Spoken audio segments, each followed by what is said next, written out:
اب میں آپ کو ذرا اس جو انسانوں میں سے انسان دشمنی کا جن کا سب سے بڑا رول ہے، میں ان کی 2000 سالہ تاریخ کا آپ کے سامنے نقشہ رکھنا چاہتا ہوں۔ ان 1400 سال کا تو میں نے صرف 4 آپ کو پوائنٹس بتائے۔ موسیٰ سے عیسیٰ تک 1400 برس علیہم الصلوۃ والسلام، 2 مرتبہ عروج، 2 مرتبہ زوال، اشیریوں کے ہاتھوں پٹوائی، بابلیوں کے ہاتھوں پٹانا، گریکس کے ہاتھوں مرمت، رومنز کے ہاتھوں مرمت۔ یہ جو 2000 سال ہیں، کیونکہ اب تو ظاہر بات ہے 21ویں صدی شروع ہو گئی، 20 صدیاں حضرت مسیح کو پوری ہو گئی۔ پہلی بات نوٹ کیجئے، حضرت مسیح کی پیدائش ہے سن 1 قبل مسیح۔ یہ نقطہ آپ نے کبھی سنا ہے یا نہیں؟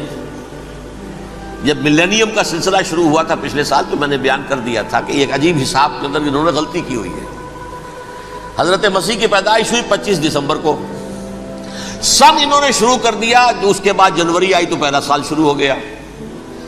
اگر جنوری سے پہلا سال شروع ہوا تو یہ 6 دن جو ہے تو اس کے پچھلے سال میں تھے، لہذا کہا جائے گا کہ Jesus Christ was born 1 year before Christ BC۔ تو 1 قبل مسیح میں حضرت مسیح کی پیدائش ہوئی۔ یہ آخری اسرائیلی نبی اور رسول۔ یہودی علماء کی مخالفت، دشمنی، سولی پر چڑھوا دینا میں بیان کر چکا ہوں۔ سن 33 عیسوی میں جبکہ حضرت مسیح کی عمر 33 برس تھی، اللہ تعالیٰ نے انہیں زندہ آسمان پر اٹھا لیا، لیکن یہودیوں نے اپنے خیال کے مطابق انہیں سولی پر چڑھوا دیا، ان کی موت واقع ہو گئی۔ اگرچہ اس کے بعد یہ اختلاف ہے ان میں، یہودی کہتے ہیں وہ سولی پر چڑھ گیا، ختم ہوا، مر گیا۔ عیسائی کہتے ہیں نہیں، انتقال ہوا ہے مسیح کا صلیب پر، لیکن پھر وہ دوبارہ زندہ ہو گئے ہیں۔ ان کی لاش ایک غار میں رکھ دی گئی تھی، وہاں ریزریکشن ہو گیا، ان کا باعث بعد الموت وہی ہو گیا، اور پھر انہیں اللہ نے زندہ آسمان پر اٹھا لیا۔ تو ہمارے اور عیسائیوں کے درمیان نوٹ کر لیجئے، یہ چیز مشترک ہے کہ حضرت مسیح آسمان پر زندہ اٹھائے گئے۔ فرق کیا ہے؟ وہ سمجھتے ہیں کہ سولی دیے گئے، سولی پر مرے، پھر زندہ ہوئے، پھر گئے۔ ہم سمجھتے ہیں کہ نہیں، وما صلبوہ وما قتلوہ، انہوں نے نہ صلیب دے سکے انہیں اور نہ انہیں قتل کر سکے، بل رفع اللہ الیہ، اللہ نے اٹھا لیا۔ پھر ہمارا اور یہ اس کا عیسائیوں کا ایک اور اتفاق ہے، سیکنڈ کمنگ آف جیسس، حضرت مسیح دوبارہ آئیں گے۔ یہ عیسائیوں کا بھی عقیدہ ہے اور ہمارا بھی۔ بہرحال تو جیسا کہ میں نے عرض کیا کہ اس وقت یہ عذاب استیصال، عذاب اکبر کے مستحق ہو چکے تھے، لیکن اللہ نے ان کی مدت دراز کی ہے، لیکن ان پر دنیاوی عذاب کا ایک کوڑا جو ہے اللہ تعالیٰ کی طرف سے اسی وقت برسا۔ دنیاوی عذاب دنیا میں رہتے ہوئے ختم نہیں کیا۔ 37 برس بعد حضرت مسیح کے رفع سماوی کے 37 برس بعد سن 70 میں یہودیوں نے بغاوت کی رومیوں کے خلاف۔ رومی ٹائٹس جنرل تھا ایک، اس نے پھر جو حملہ کیا ہے، 1,33,000 یہودی ایک دن میں قتل کیا یروشلم میں، اور ہیکل سلیمانی گرا دیا۔ وہ ہیکل پہلے بھی گرا تھا، پہلے 1400 سال کے دوران میں بھی نبوکدنضر نے گرایا تھا، لیکن پھر اس کے 150 سال بعد انہوں نے دوبارہ بنا لیا تھا، اس لیے وہ اسے سیکنڈ ٹیمپل کہتے ہیں۔ پہلا ٹیمپل جو حضرت سلیمان نے بنایا تھا، نبوکدنضر نے گرا دیا 587 قبل مسیح میں، پھر دوبارہ انہوں نے 150 سال کے بعد بنا لیا۔ وہ اس تاریخ کا حصہ ہے، میں نے جس کے بارے میں آپ کو تفصیل نہیں بتائی۔ اس میں یہ ہوا سن 70 میں وہ گرا دیا گیا، وہ آج تک گرا پڑا ہوا ہے۔ نمبر 2 یہ کہہ دیا گیا کہ یہودیوں اس ارض فلسطین سے نکل جاؤ، تم یہاں نہیں رہ سکتے اب۔ لہذا جس کا جہاں سینگ سمایا چلا گیا، یورپ میں چلے گئے، ایشیا میں آ گئے، عرب میں آ گئے۔ یہ 3 قبیلے جو رات بھی میں نے عرض کیا تھا، بنو قینقاع، بنو نذیر اور بنو قریظہ، یہ وہاں سے آ کے مدینے میں آباد ہو گئے۔ جس کا جہاں سینگ سمایا، افریقہ میں، ہندوستان میں، جہاں چلے گئے۔ ڈایاسپورا اسے کہتے ہیں، وہ آپ نوٹ کر لیجیے اس لفظ ڈایاسپورا، ہمارا دور انتشار، جبکہ ہمیں ہماری اصل سرزمین تو فلسطین ہے، حضرت ابراہیم کا مسکن، حضرت اسحاق حضرت یعقوب کا مسکن فلسطین، یہ ہے ہماری اصل جاگیر، یہ تو ہماری جدی پشتی جاگیر ہے، لیکن یہاں سے نکال دیے گئے سن 70 عیسوی میں، اور وہاں سے لے کے 1917 تک ان کا ڈایاسپورا جاری رہا۔ یہ دور انتشار ہے۔ اس دور انتشار کے اب چند حصے ہیں جس کو میں چاہتا ہوں کہ آپ علیحدہ علیحدہ سمجھ لیں۔ دور انتشار کا جو پہلا جو ہے تقریباً 300 برس رومی حکمران تھے، وہ یہودیوں کے بھی دشمن تھے اور عیسائیوں کے بھی دشمن تھے، عیسائی اور یہودی ایک دوسرے کے بھی دشمن تھے، لیکن رومی سمجھتے تھے کہ یہ ایک ہی تھیلی کے چٹے بٹے ہیں۔ رومیوں کے نزدیک عیسائی بھی یہودیوں ہی کا ایک فرقہ تھے، کوئی علیحدہ مذہب تو تھا ہی نہیں، لہذا رومی جو ہیں رومنز وہ ان دونوں کو ستاتے تھے، مارتے تھے، اور یہ آپس میں لڑتے تھے، یہودی عیسائیوں کو مارتے تھے، عیسائی یہودیوں کو مارتے تھے۔ یہ ہے 300 برس تک کی تاریخ۔ سن 300 عیسوی میں کیا ہوا؟ ایک معجزہ ہو گیا۔ بہت عظیم ایمپرر کانسٹینٹائن، قسطنطین اعظم، رومن ایمپررز میں سے بہت بڑا ایمپرر، وہ عیسائی ہو گئے۔ اب تو معاملہ بالکل تلپٹ ہو گیا، پوری سلطنت عیسائی ہو گئی۔ اب عیسائیوں کے عیش ہو گئے اور یہودیوں پہ مار پڑنی شروع ہوئی۔ اب عیسائیوں کا آپ خود سوچئے کہ جنہیں وہ خدا بنا بیٹھے ہیں، خدا کا بیٹا قرار دے رہے ہیں، ان کے قاتل کون؟ یہودی بدماش۔ لہذا ان کی وہ پٹائی شروع ہوئی ہے یورپ میں، پوری رومن امپائر میں، انہیں ذلیل کیا گیا، شہروں میں آمد بند، علیحدہ رہو، گھیٹوز کے اندر رہو۔ یہودی کا نام جو ہے وہ گالی بن گیا، جیسے آج بھی یہودی گالی کہتے ہیں، جیسے خنزیر کا لفظ، آخر وہ بھی اللہ کی مخلوق ہے، لیکن آپ کو معلوم ہے کوئی شخص زبان پہ نام نہیں لانا چاہتا خنزیر کا، سور کا، ہے تو مخلوق، وہ بھی ایک حیوان ہے۔ ایسے ہی یہ ہے یہودی گالی، جیوٹ گالی۔ لہذا ایک طرف تو ان دونوں کے درمیان دشمنی، جس کو قرآن کہتا ہے وَأَغْرَيْنَا بَيْنَهُمُ الْعَدَاوَةَ وَالْبَغْضَاءَ، ہم نے ان کے مابین دشمنی جو ہے پیدا کر دی ہے۔ اور جب یہ پوری سلطنت عیسائی ہو گئی تو قافیہ تنگ ہو گیا یہودیوں کا۔ اب آئیے 571 عیسوی، یعنی جبکہ ڈایاسپورا کو کتنا عرصہ ہو چکا تھا؟ 500 برس۔ سن 70 سے شروع ہوا نا ڈایاسپورا، جب ٹائٹس نے گرایا ہے ہیکل کو اور نکال باہر کیا انہیں فلسطین سے، بھاگ جاؤ یہاں ایک یہودی بھی نہیں رہے گا، فلسطین سے نکال دیے گئے۔ اس کے پورے 500 برس بعد سن 571 عیسوی میں حضور کی پیدائش ہوئی، ولادت باسعادت محمد الرسول اللہ صلی اللہ علیہ وسلم۔ 610 میں آپ پر وحی کا آغاز ہوا، لیکن حضور کے ساتھ ان کا معاملہ کیا رہا؟ اول تو جبکہ حضور ابھی مکے ہی میں تھے، یہودیوں نے ریشہ دوانیاں شروع کر دی حضور کے خلاف۔ قریش مکہ کو سکھاتے تھے، پڑھاتے تھے، ان سے یہ پوچھو، ان سے یہ پوچھو، یہ اس طرح تنگ کرو، ان سے یہ امتحان لو، یہ آپ کے علم میں ہے۔ سورہ بنی اسرائیل میں، سورہ کہف میں وہ سوالات، جو امتحانی سوالات آئے تھے، ذوالقرنین کون تھا، اصحاب کہف کون تھے، تم رسول بنے پھرتے ہو تو بتاؤ، اور یہ روح کی حقیقت کیا بتاؤ، یہ ساری ریشہ دوانیاں کر رہے تھے بیٹھے ہوئے ابھی وہیں پر، حضور ابھی پہنچے بھی نہیں۔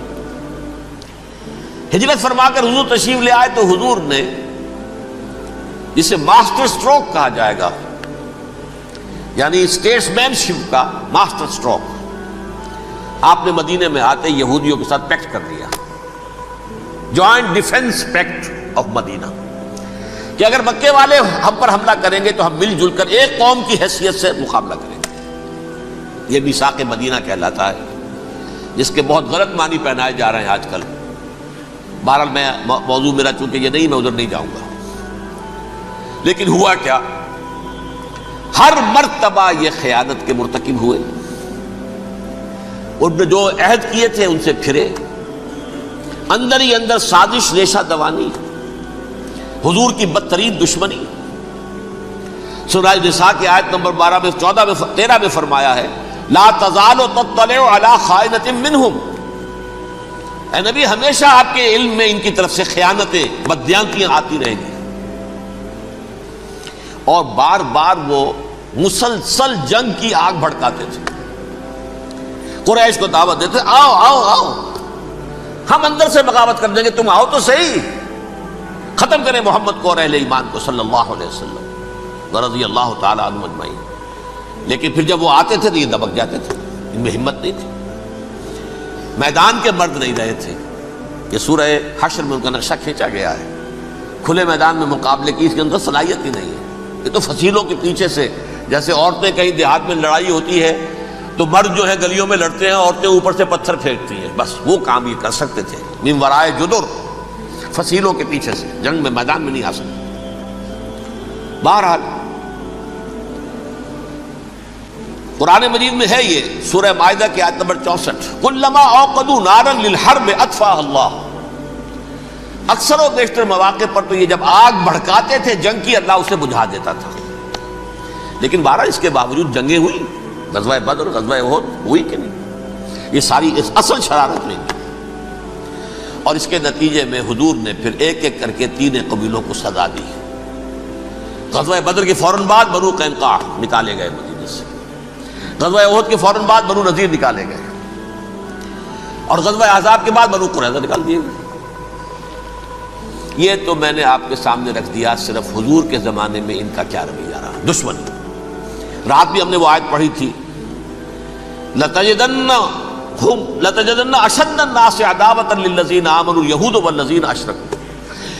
اہل ایمان کی دشمنی میں شدید ترین تم پاؤ گے یہودیوں کو اور مشرکین. مشرکین بھی بعد میں ہے، پہلے یہودی. حضور کے بعد کیا ہوا اب یہ نوٹ کیجئے، یہ ان کی تاریخ کا دوسرا دور.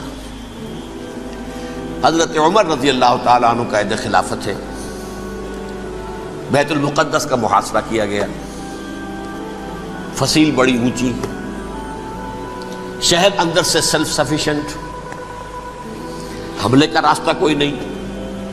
محاصرہ طول کھینچ رہا ہے لیکن ان کے پاس رسد بھی موجود ہے، پانی بھی موجود ہے، وہ دروازے بند کر کے بیٹھے ہوئے ہیں. بالآخر اللہ تعالیٰ کی مشیت کا ظہور کیسے ہوا؟ ان کے کچھ علماء آئے فصیل پر، کہا دیکھو مسلمانوں، تم قیامت تک بھی یہاں پڑے رہو گے محاصرہ کر کے، ہمارا یہ شہر فتح نہیں ہوگا. ہاں ایک درویش بادشاہ کے ہاتھوں یہ شہر فتح ہونا ہے، لیکن تمہارے اندر ہمیں وہ نظر نہیں آ رہا. ابو عبیدہ بن الجراح رضی اللہ تعالی عنہ، امین هذه الامہ، ان کا فوراً ذہن گیا وہ درویش بادشاہ مدینے میں بیٹھا ہوا ہے، عمر رضی اللہ تعالی. اب ایک اور عمر بھی ہے جو قندھار میں بیٹھا ہے. نقشہ وہی ہے، سادگی کی حد تک نقشہ وہی ہے، بالکل وہی، اپنی آنکھوں سے دیکھا وہی سادگی. عمر اول، عمر ثانی تھے عمر بن عبد العزیز. اب ایک اللہ کے فضل سے اللہ تعالیٰ ایدہ اللہ بنصرتہ، اللہ تعالیٰ ان کی نصرت فرمائے، دشمنوں کو ان کے مقابلے میں نیست و نابود کرے. انہوں نے ریکویسٹ بھیج دی کہ حضور تشریف لائیے، یہ شہر فتح ہو جائے گا. وہ ہے سفر تاریخی، اتنا طویل سفر، تقریباً 700 میل، ایک اونٹ، ایک خادم، ایک منزل پہ امیر المومنین اوپر بیٹھے، خادم آگے چل رہا ہے، اگلی منزل پہ خادم اوپر بیٹھا ہے، امیر المومنین آگے جا رہے ہیں. اور جب پہنچے ہیں تو وہ باری تھی خادم کی. انہوں نے ہاتھ جوڑ دیا، حضور خدا کے لیے تم کیا کہیں گے لوگ، وہ میرا برا حال کر دیں گے، تمہیں شرم نہیں آئی؟ امیر المومنین پیدل آگے چل رہے ہیں نکیل پکڑ کر، اور تم بیٹھے ہو اوپر براجمان ہو. حضرت عمر فرمایا الدور دورک، نہیں باری تمہاری ہے، بیٹھ. اس حال میں پہنچے ہیں. اور پھر یہ کہ ابو عبیدہ بن الجراح آئے ہیں، استقبال کیا ہے تو دیکھا ہے اس حال میں چلے آ رہے ہیں. عمر نکیل پکڑے ہوئے چلے آ رہے ہیں، اور کہتے ہیں کہ کہیں کیچڑ ویچڑ تھا، جوتے خراب ہو گئے تھے، وہ بھی اتار کے ہاتھ میں پکڑے ہوئے، کپڑے تو تھے ہی پھٹے ہوئے. انہوں نے کہا بھی حضرت ابو عبیدہ نے، دیکھیے یہ بڑا متمدن ملک ہے، بڑا مہذب علاقہ ہے یہ، آپ ذرا حلیہ اپنا دوست فرما لیں تب جا کے پیش ہم آپ کو کریں گے. آپ نے فرمایا نحن قوم اعزنا اللہ بالاسلام، ہم وہ قوم ہیں جنہیں اللہ نے عزت دی ہے اسلام کے ذریعے سے، کپڑوں کے ذریعے سے نہیں، دولت کے ذریعے سے نہیں۔ اسی حال میں گئے ہیں، اوپر سے انہوں نے کھڑے ہو کر نشانیاں دیکھی ہیں، اپنی کتابیں کھولی، ہاں یہ وہی ہے، اچھا لو جی سرنڈر، شہر تمہارے ہاتھ میں۔ خون کا ایک قطرہ نہیں بہا اور بیت المقدس فتح ہو گیا۔ لیکن اس وقت حضرت عمر نے ایک نرمی یہ کی کہ یہودیوں کے لیے بھی اسے اوپن سٹی قرار دے دیا۔ یہ احسان عظیم حضرت عمر کا۔ اس سے پہلے یہودی آ ہی نہیں سکتا تھا، داخل ہی نہیں ہو سکتا تھا، وہاں وہ آ کر وزٹ نہیں کر سکتا تھا، زیارت نہیں کر سکتا تھا اپنے مقدس مقامات کی۔ حضرت عمر نے یوں سمجھیے کہ تقریباً 550 برس کے بعد ان کے لیے راستہ کھولا ہے کہ ہاں تم آ سکتے ہو، زیارت کر سکتے ہو۔ لیکن یہ عیسائیوں نے لکھوایا معاہدے کے اندر، انہیں یہاں آپ آباد ہونے کی اجازت نہیں دیں گے، لیکن کم وزٹ دی پلیسز، دیکھیں زیارتیں کریں اور جائیں۔ یہ معاہدہ حضرت عمر کا ہے رضی اللہ تعالیٰ، جو پھر خلافت راشدہ کے بعد بنو امیہ نے بھی اس کو آرڈر کیا، بنو عباس نے کیا، پھر جو ہمارے یہ ترکوں میں اندر خلافت آئی تو ترک خلفاء نے بھی اس معاہدے کی پوری پابندی کی۔ فلسطین میں آ سکتے ہیں یہودی صرف زائرین کی حیثیت سے، وہاں آباد نہیں ہو سکتے۔ اب آئیے اگلا دور آیا حضرت عثمان کا دور خلافت۔ یہ ہے وہ وقت کہ اب یہود نے امت مسلمہ کی پیٹھ میں چھرا گھونپا۔ وہ کیسے؟ ایک یہودی عبداللہ ابن سبا اسلام کا لبادہ اوڑھ کر آ گیا، معاشرے کا جائزہ لے لیا، ان میں بنو ہاشم اور بنو امیہ میں جو پرانی کشاکش تھی اس کے کچھ نہ کچھ جراثیم باقی ہیں، اگر ان کو ذرا بھڑکا دے تو مسلمانوں میں انتشار پیدا ہو جائے۔ کہا یہ عثمان کون ہے؟ یہ تو بنو امیہ میں سے ہے، یہ حق تو بنو ہاشم کا ہے، خلافت ان کے پاس ہونی چاہیے، محمد کے تو رشتہ دار وہ ہے صلی اللہ علیہ وسلم۔ عوام الناس کے اندر بات پھیلنی شروع ہوئی، پھر ایک بڑی سازش کے انداز میں حضرت عثمان کے خلاف پروپیگنڈا، حضرت عثمان کے جو عاملین تھے، گورنر تھے، ان کے خلاف پروپیگنڈا، اور ایسی ہوشیاری کرتے تھے کہ کوفے میں کوفے کے حاکم کے خلاف کچھ نہیں کہنا، اجی مصر میں یہ ہو رہا ہے، اجی شام میں یہ ہو رہا ہے، اجی یہ جو عثمان ہے وہ یہ کر رہا ہے، یہ ظلم ہو رہا ہے، یہ لوٹ مار ہو رہی ہے، یہ خیانتیں ہو رہی ہیں۔ اب نہ تو اس زمانے میں مینز آف کمیونیکیشن، کیسے تصدیق کریں؟ افواہیں تو آپ آج کراچی کے اندر شروع ہو جائے تو پتہ نہیں چل سکتا کسی کو کہ کیا اس میں صداقت ہے کیا جھوٹ ہے، اور بری بات جو ہے فطرت انسانی کی کمزوری ہے وہ فوراً قبول کرتا ہے، کسی کے بارے میں اچھی بات ماننے کو تیار نہیں ہوتا لیکن بری بات تو فوراً تیار ہے۔ بہرحال یہ فتنہ انہوں نے اٹھایا، حضرت علی کی الوہیت کا فتنہ اٹھایا، حضرت عثمان کے خلاف الفتنۃ الکبریٰ برپا کیا، حضرت عثمان شہید ہوئے۔ اس کے بعد 5 برس تک مسلمان ایک دوسرے کی گردنیں کاٹتے رہے، باہمی خانہ جنگی ہوئی، امت کو وہ زخم لگایا ہے جو آج تک جس سے خون رس رہا ہے۔ یہ شیعان عثمان اور شیعان علی تھے جو بعد میں پھر سنی اور شیعہ ہو اور آج تک ہے۔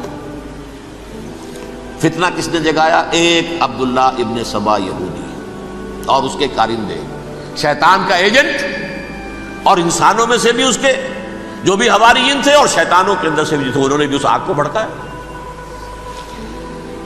یہ آپ سوچ لیجئے کہ یہ کس نے وہ زخم لگایا؟ یہودی۔ اگلا دور آیا، خلافت راشدہ ختم ہوئی، بنو امیہ کا بھی دور کافی گزر گیا۔ طارق ابن زیاد 712 عیسوی میں حملہ کرتے ہیں اسپین پر۔ اسپین اس وقت عیسائیت کا بہت بڑا گڑھ، بڑے کٹر ترین عیسائی جو ہیں وہ اسپین میں تھے، لہذا یہودیوں کی وہاں بہت پٹائی ہوتی تھی، یہ میں بتا چکا ہوں، دشمنی تھی ان کی تو چلی آ رہی تھی عیسائیوں کے ہاتھوں یہودیوں کی، وہ تو سن 300 عیسوی سے ایمپرر کانسٹنٹائن کے بعد سے شروع ہو گئی تھی۔ اس حوالے سے یہودیوں نے اس وقت چالاکی یہ برتی، کچھ راستے واسطے بتائے، کچھ مدد کی طارق ابن زیاد کی۔ طارق ابن زیاد نے انہیں اپنا محسن سمجھا، ہسپانیہ فتح ہو گیا تو یہودی چونکہ محسنین کی فہرست میں آ چکے تھے، انہیں بہت اقتدار نصیب، بڑی سپورٹ مسلمانوں نے دی۔ ان کے بڑے بڑے علماء جو ہیں اسی دور کے اندر پیدا ہوئے، بڑے بڑے تھنکرز ان کے اسی دور میں پیدا ہوئے۔ بن گوریون جو کہ ایک وزیر اعظم تھا اسرائیل کا، اس نے یہ لکھا ہے اپنی کتاب میں، Muslim Spain was the golden era of our diaspora. وہ ڈائسپورا جو 70 عیسوی سے شروع ہوا تھا اور 1917 عیسوی تک جاری رہا ہے، اس میں سے گولڈن ایرا ہمارا جو تھا وہ مسلم اسپین تھا۔ ہسپانیہ میں بیٹھ کر ہم نے عیش کیے، لیکن وہاں سے انہوں نے اور جو کچھ کیا، یہ تو داستان کے تو بہت سے گوشے ہیں، لیکن میں جس اسٹریٹ لائن میں چل رہا ہوں اس کے اعتبار سے ایک بات سمجھ لیجیے، وہاں بیٹھ کر انہوں نے اب عیسائیت کی پیٹھ میں چھرا گھونپا، پروٹیسٹنٹ مذہب پیدا کیا، تقسیم کر دیا، جیسے شیعہ سنی کی تقسیم، عبداللہ ابن سبا، رومن کیتھولک اور پروٹیسٹنٹ کی تقسیم، یہودی علماء۔ ہوتا کیا تھا، ہسپانیہ کی یونیورسٹیاں ہیں، کارڈووا میں ہے، ٹولیڈو میں ہے، گریناڈا میں ہے، غرناطہ، قرطبہ، تولیتلا، اور وہاں آتے تھے لوگ، فرانس سے چلے آ رہے ہیں نوجوان پڑھنے کے لیے، جرمنی سے چلے آ رہے ہیں، اٹلی سے چلے آ رہے ہیں، تین ہی ملک قریب ترین پڑھتے ہیں سینٹرل جو یورپ کے ہیں۔ یہاں پر جو ہے وہ اسلام جو نور پھیلا رہا تھا اس سے بھی مستفیض ہوئے، جہالت کے جو ہے پردے ان کے وہ چھٹے، اس کے ساتھ ہی وہ یہودی وہاں ان کے اندر جو جراثیم داخل کر رہے تھے وہ اس عیسائیت کے خلاف بغاوت تھی، جو اس وقت دنیا میں عیسائیت اس وقت تھی، پوپ کا راج تھا دنیا میں اس وقت، یورپ میں جو عیسائیت تھی اس میں ایک طرف بادشاہ تھے، لیکن بادشاہوں کی حیثیت وہاں پر یوں سمجھ لیجئے کٹ پتلیوں کی تھی، اصل قوت پوپ کے ہاتھ میں تھی۔ اور پوپ کو انہوں نے جیسے قرآن نے کہا اتخذوا احبارهم ورهبانهم اربابا من دون اللہ، کیونکہ سینٹ پال نے شریعت موسوی ساقط کر دی تھی تو اب شریعت تھی ہی نہیں، پوپ کو اختیار تھا جس چیز کو چاہے حلال قرار دے دے، جس چیز کو چاہے حرام قرار دے دے۔ اتخذوا احبارهم ورهبانهم اربابا من دون اللہ۔ انہوں نے کہا صاحب یہ پوپ کس بلا کا نام ہے، یہ بھی انسان ہے، بات تو ٹھیک تھی نا، اصل حیثیت تو کتاب کی ہونی چاہیے نا، ڈیوائن بک، دی ریویلڈ اسکرپچر، لہذا اور یہ کتاب ہر شخص پڑھ سکتا ہے، کوئی پوپ کے باپ کو جو ہے کوئی اس کے لیے پروپرائٹری رائٹس تو نہیں ہے کہ صرف پوپ پڑھ سکتا ہے یا پادری پڑھ سکتے ہیں، ہم بھی پڑھ سکتے ہیں، ہم بھی سمجھ سکتے ہیں۔ یہ باتیں تھی کہ جن کو بڑھا چڑھا کر بیان کر کے اور پوپ کا اقتدار ختم کرا دیا اور توجہ مرکوز کر دی بائبل کی طرف۔ اب بائبل میں بڑا حصہ تو اولڈ ٹیسٹامنٹ کا ہے، نتیجہ کیا ہوا، یہود کی عظمت پروٹیسٹنٹس کے نزدیک مسلم ہو گئی۔ اصل قوم تو یہ ہے، وہ دشمنی بدلی کہ نہیں بدلی، موسیٰ کے امتی یہ ہے، تورات موسیٰ کو دی گئی، ابراہیم کی نسل یہ ہے، لہذا وہ جو دشمنی تھی، جو عداوت تھی کہ ہمارے خدا کو سولی چڑھانے والے ہیں یہ بدماش، اس کا ازالہ ہوا اس پروٹیسٹنٹ مذہب کے نتیجے میں۔ یہ میں اب آپ کو بتاتا ہوں کہ ایک نتیجہ وہ نکلا ہے جسے برٹرنڈ رسل نے بیان کیا ہے، اس کی کتاب ہے ان پریز آف آئیڈلنس، صفحہ 108۔ وہ لکھتا ہے the Christians retaining the Judaic belief in special revelation added to it the Roman desire for world wide domination and the Greek taste for metaphysical subtleties. The combination produce the most fiercely persecuting religion that the world has yet known. یہ تین چیزیں آ کر عیسائیت میں مل گئی۔ ایک تو جب یہ اولڈ ٹیسٹامنٹ جو ہے وہ ان کے ہاتھ میں آ گئی، اور اس کے میں کچھ آپ کو بتا دیتا ہوں کہ اولڈ ٹیسٹامنٹ کی تعلیمات، کیونکہ یہ اولڈ ٹیسٹامنٹ جو ہے یہ محرف تھی، اصل تورات تو گم ہو گئی تھی 587 قبل مسیح میں، جب پہلی مرتبہ ہیکل جو ہے تباہ ہوا ہے اس وقت ختم ہو گئی تھی۔ اس کے کوئی 150 سال کے بعد انہوں نے یادداشتوں سے مرتب کر کے لکھی ہے، اب اس میں ان کے اپنے خیالات، اپنے امانی، اپنی توجیحات وہ شامل ہو گئی۔ لہذا میں آپ کو حوالے دیتا ہوں، اس کتاب کے اندر مظالم کی جو تعلیم دی گئی ہے، اہل کتاب نے اپنے مظالم قتل عام کے جواز کے لیے تورات میں تبدیلیاں کی اور پیغمبروں پر دہشت ناکی اور بدترین حرام کاری کے الزامات لگائے. سنیے، پہلا حوالہ ہے یہ گنتی باب 31 آیات 17-18. اس لیے ان بچوں میں جتنے لڑکے ہیں سب کو مار ڈالو، اور جتنی عورتیں مرد کا منہ دیکھ چکی ہیں ان کو بھی قتل کر ڈالو، لیکن ان لڑکیوں کو جو مرد سے واقف نہیں اور اچھوتی ہیں اپنے لیے زندہ رکھو. یہ کسی اللہ کی کتاب کا یہ جملہ ہو سکتا ہے؟ کسی ریویل بک کا؟ اور سنیے، یہ ہے استثناء ڈیٹرانومی باب 20 آیت 16-18. پر ان قوموں کے شہروں میں جن کو خداوند تیرا خدا میراث کے طور پر تجھ کو دیتا ہے، کسی ذی نفس کو جیتا نہ بچا رکھنا، جیسا خداوند تیرے خدا نے تجھ کو حکم دیا بالکل نیست کر دینا. مرد، عورتیں، بچے، بوڑھے سب ختم. یہ کتاب مقدس ہے. اور سنیے،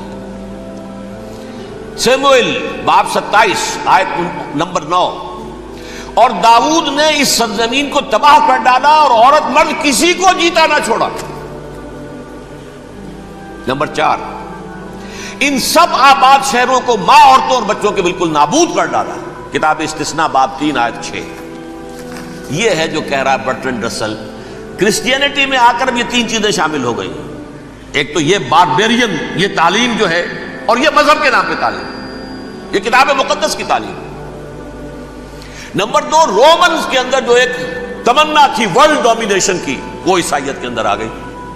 اس لیے کہ پوری رومن امپائر جو ہے عیسائی ہو گئی، تو اسے وراثت کے اندر ورلڈ ڈومینیشن کی جو ایک تمنا تھی وہ مل گئی. اور پھر یہ کہ انہوں نے جو توہمات تھے یونانیوں کے، ان کو بھی اپنے ہاں مختلف شکلوں کے اندر جمع کر لیا. ان 3 چیزوں کا the combination produced the most fiercely persecuting religion that the world has yet known. اس کے نتیجے میں دنیا میں تاریخ انسانیت کے اندر جو بدترین خوخار ترین مذہب ہو سکتا ہے وہ شکل عیسائیت نے اختیار کی.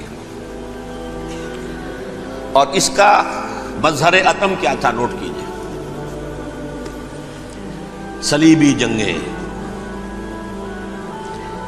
ایک بات ٹائم ٹیبل کے اعتبار سے نوٹ کر لیجئے گا. فرسٹ ملینیم ختم ہوا، سیکنڈ شروع ہوا. ان کے 1000 سال ختم ہوئے تو 11ویں صدی میں سیکنڈ ملینیم شروع ہوا، تو پہلی صلیبی جنگیں ہوئی. لاکھوں مسلمان قتل کیے گئے. صرف یروشلم کے اندر اتنا خون بہایا ہے کہ خود ان کے ہسٹورینز لکھتے ہیں کہ جب ان صلیبیوں نے جب گھوڑوں کے ساتھ وہ چل رہے تھے گلیوں میں، تو ان کے گھوڑوں کے گھٹنوں تک خون کی ندی بہ رہی تھی. جہاں سے گزرے ختم کرتے چلے گئے، آبادیاں کی آبادیاں ختم کر. اگرچہ اس کروسیڈ میں گیہوں کے ساتھ گھن بھی پسا، یہودی بھی بہت مارے گئے. یہ فرانس سے، جرمنی سے جب یہ کروسیڈرز آ رہے تھے 3000 میل کا سفر طے کر کے آئے تھے. سوچئے تو صحیح، اربن ثانی پوپ جو تھا آگ لگا دی تھی اس نے پورے یورپ کے اندر. شرم سے ڈوب مرو، تمہارے مقدس علاقے مسلمانوں کے ہاتھ میں. انفیڈلز، یہ کافر، یہ مرتد، یہ ملحد. مسیح جہاں پیدا ہوا، مسیح کو جہاں سولی دی گئی، وہ کہاں ہے؟ ان کے ہاتھ میں. وہ آگ لگائی ہے، 3000 میل کا فاصلہ طے کر کے یہ نو قومیں آئی ہیں وہاں، اور جو تباہی مچائی ہے انہوں نے. تاریخ انسانی میں ایسی بربریت کی کوئی مثال. اور یہ ان کے اپنے ہسٹورینز لکھتے ہیں. شرم کے مارے ایسے محسوس ہوتا ہے جیسے ان کی گردنیں جھکی جا رہی ہیں.